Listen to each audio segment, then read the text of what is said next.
जय श्री कृष्ण। श्रीमद्भागवत महापुराण प्रथम खंड पंचम स्कंद आठवां अध्याय। भरत जी का मृग के मोह में फंसकर मृग योनि में जन्म लेना।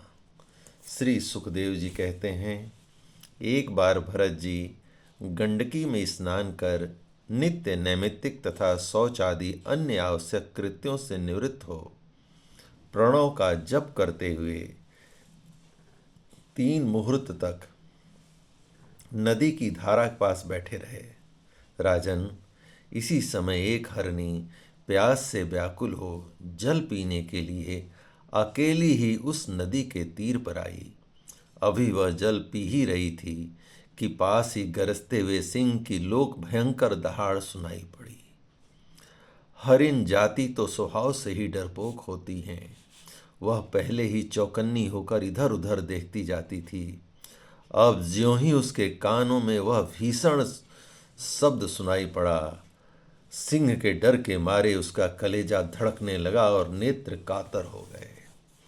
प्यास अभी बुझी न थी, किंतु अब तो प्राणों पर आ बनी थी। इसलिए उसने भयबश एकाकी नदी पार करने के लिए छलांग मारी।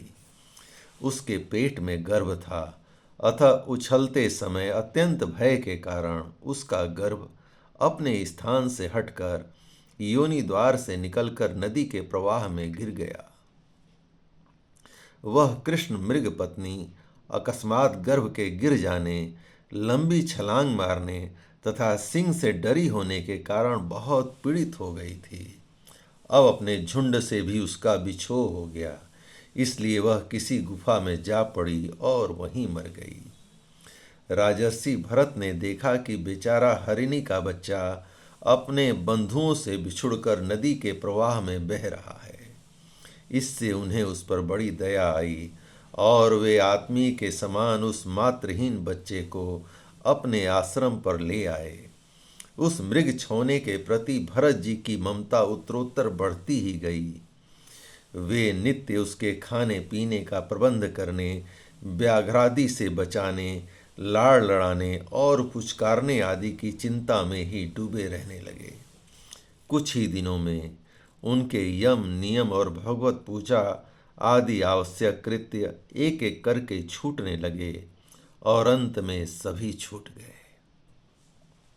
उन्हें ऐसा विचार रहने लगा, ओहो कैसे खेद की बात है, इस बेचारे दीन मृग छौने को काल चक्र के बेग ने अपने झुंड, सुहृद और बंधुओं से दूर करके मेरी शरण में पहुंचा दिया है। यह मुझे ही अपना माता पिता, भाई बंधु और यूथ के साथी संगी समझता है। इसे मेरे सिवा और किसी का पता नहीं है और मुझ में इसका विश्वास भी बहुत है।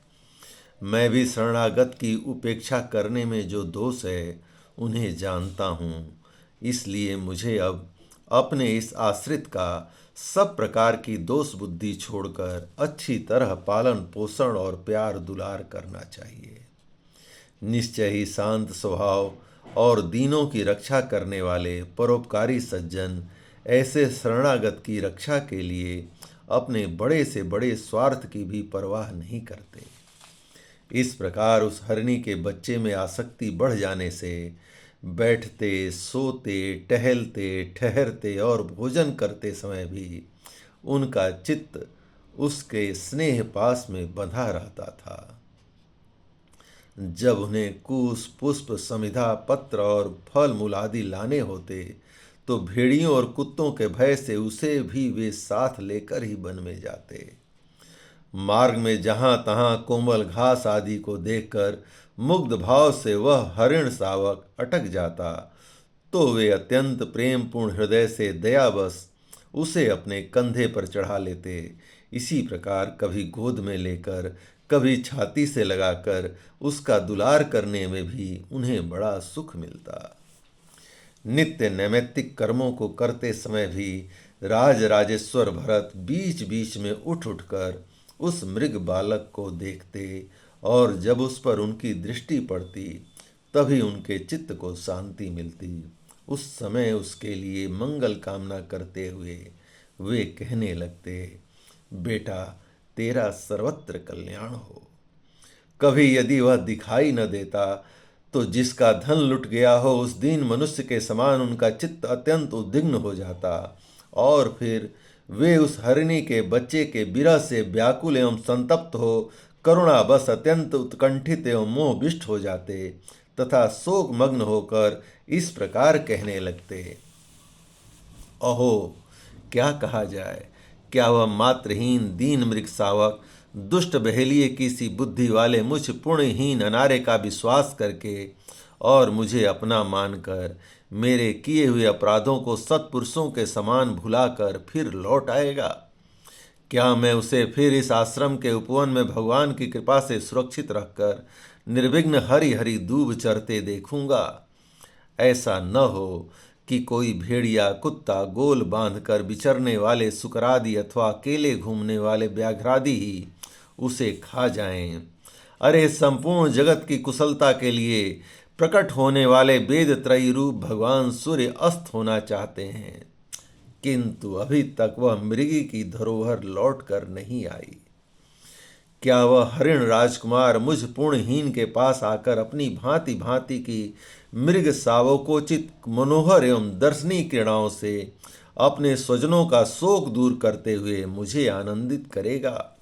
अहो, जब कभी मैं प्रणय कोप से खेल में झूठ मूठ समाधि के बहाने आंख मूंद कर बैठ जाता तब वह चकित चित्त से मेरे पास आकर जल बिंदु के समान कोमल और नन्हे नन्हे सींगों की नोक से किस प्रकार मेरे अंगों को खुजलाने लगता था। मैं कभी कुशों पर हवन सामग्री रख देता और वह उन्हें दांतों से खींचकर अपवित्र कर देता तो मेरे डांटने डपटने पर वह अत्यंत भयभीत होकर उसी समय सारी उछल कूद छोड़ देता और ऋषि कुमार के समान अपनी समस्त इंद्रियों को रोककर चुपचाप बैठ जाता था। फिर पृथ्वी पर उस मृग सावक के खुर के चिन्ह देखकर वे कहने लगते, ओहो, इस तपस्विनी धरती ने ऐसा कौन सा तप किया है जो उस अति विनीत कृष्ण सार किशोर के छोटे छोटे सुंदर सुखकारी और सुकोमल खुरों वाले चरणों के चिन्हों से मुझे, जो मैं अपना मृगधन लूट जाने से अत्यंत व्याकुल और दीन हो रहा हूँ, उस द्रव्य की प्राप्ति का मार्ग दिखा रही है और स्वयं अपने शरीर को भी सर्वत्र उन पद चिन्हों से विभूषित कर स्वर्ग और अपर के इच्छुक द्विजों के लिए यज्ञ स्थल बना रही है।